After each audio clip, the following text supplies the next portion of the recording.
শিল্প, ইতিহাস এবং প্রাকৃতিক সৌন্দর্য যেখানে হাত ধরাধরি করে মিলেমিশে গেছে, সেই জায়গাটি আজকে আমাদের গন্তব্য কালনা।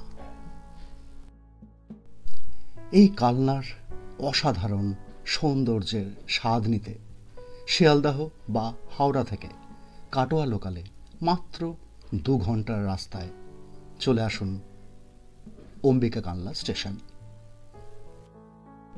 খুব ভালো হয় সকাল 10টা থেকে 10:30টার মধ্যে স্টেশনে নেমে পড়া। এরপর স্টেশন চত্বরেই প্রচুর টোটো রয়েছে, সেখান থেকে একটা টোটো বেছে নিয়ে মাত্র 10 টাকায় 108 শিব মন্দির বা রাজবাড়ি চলে যাওয়া। বেলা 12:30টার সময় 108 শিব মন্দিরের গেট বন্ধ হয়ে যায়, তাই আগে দেখে নেওয়া এবং তারপর রাজবাড়ি। অম্বিকা কালনা সিরিজের গত 3টে পর্ব যারা দেখেননি তারা চ্যানেলটিকে সাবস্ক্রাইব করে নিতে পারেন এবং তাদের জন্য একটু রিক্যাপও রইল।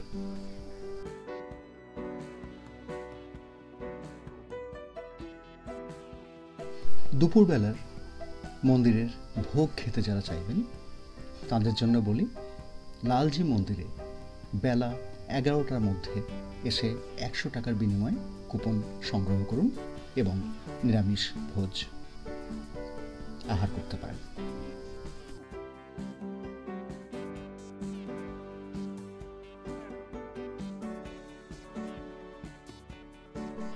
এবার দেখে নিন কালনা রাজবাড়ি ক্যাম্পাসের মন্দির এবং 108 শিব মন্দিরের বিখ্যাত সমস্ত কাজ।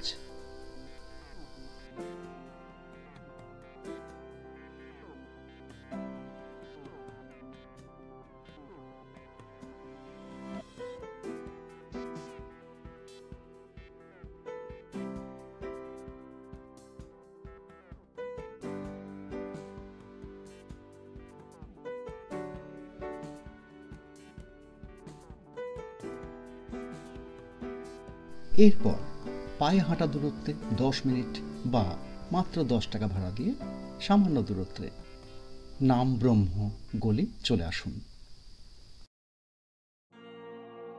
এখানে দেখে নিন বিখ্যাত পাতাল গঙ্গা।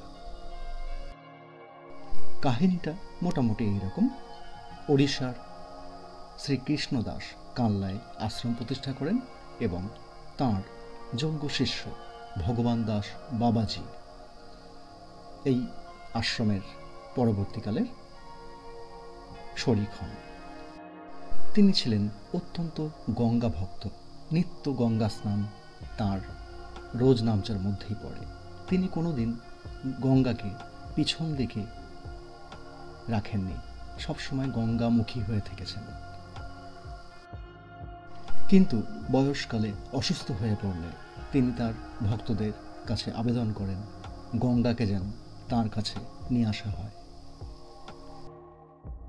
সেই মোতাবেক গঙ্গাকে নিয়ে আসা হয় এই আশ্রমে, যা গঙ্গা থেকে বেশ খানিকটা দূর, অনেকটা দূর। প্রতিষ্ঠিত হয় বিখ্যাত পাতাল গঙ্গা।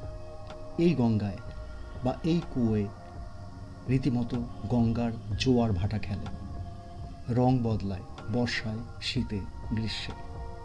একবার এসে চাক্ষুষ করাই যায়।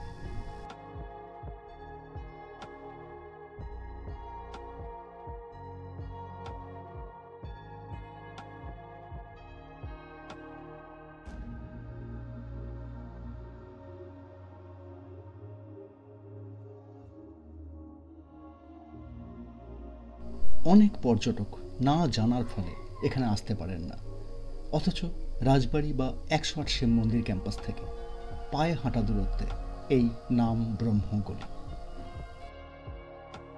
পাতাল গঙ্গা দর্শন করে মাত্র 10 টাকা ভাড়ায় চলে আসুন মহিষমর্দিনীতলা ঘাট। বর্ধমান মহারাজাদের অন্যতম বাণিজ্যিক ঘাট ছিল বর্তমান এই মহিষমর্দিনী ঘাট। প্রথমে এই ঘাটের নাম ছিল হপ্তা ঘাট, কারণ সপ্তাহে একদিন এখানে ব্যবসা বাণিজ্য হতো। হোর মিলার স্টিমার কোম্পানি এখানে এই ঘাটটি তৈরি করে দেয়। 1705 থেকে 10 সালের মধ্যে এই ঘাটের সুনাম বৃদ্ধি পায় এবং এর নাম হয় নয়াগঞ্জ। বাংলাদেশের বিভিন্ন অঞ্চলের সঙ্গে এই ঘাটের বাণিজ্য চলত। 1757 সালের 13 জুন লর্ড ক্লাইভ সৈন্যদল নিয়ে কলকাতা থেকে যাত্রা শুরু করে 16 জুন কানলায় এই ঘাটে পৌঁছান। ইতিহাসের কথা আপাতত থাক, কানলা এসে দুদণ্ড বিশ্রাম নিতে, নিঃশ্বাস ফেলতে এই ঘাটের জুড়ি মেলা ভার। এই নয়াগঞ্জে ব্যবসা করতে এসে রানাঘাটের ব্যবসায়ী ঈশ্বর প্রসাদ পাল চৌধুরী, তার বাড়িতে পুজো হতো। তিনি পরবর্তীকালে এইখানে মহিষমর্দিনী পূজার প্রচলন শুরু করেন। 1764 থেকে 68 সালের মধ্যে পুজোর দালান মন্দির স্থাপিত হয়, নির্মাণ হয় আটচালা, তৈরি হয় এই ধর্মশালা 1922 সালে। আজও সেই রীতি মেনে শ্রাবণ মাসে এখানে দুর্গাপুজো হয়, যার নাম মহিষাসুরমর্দিনী।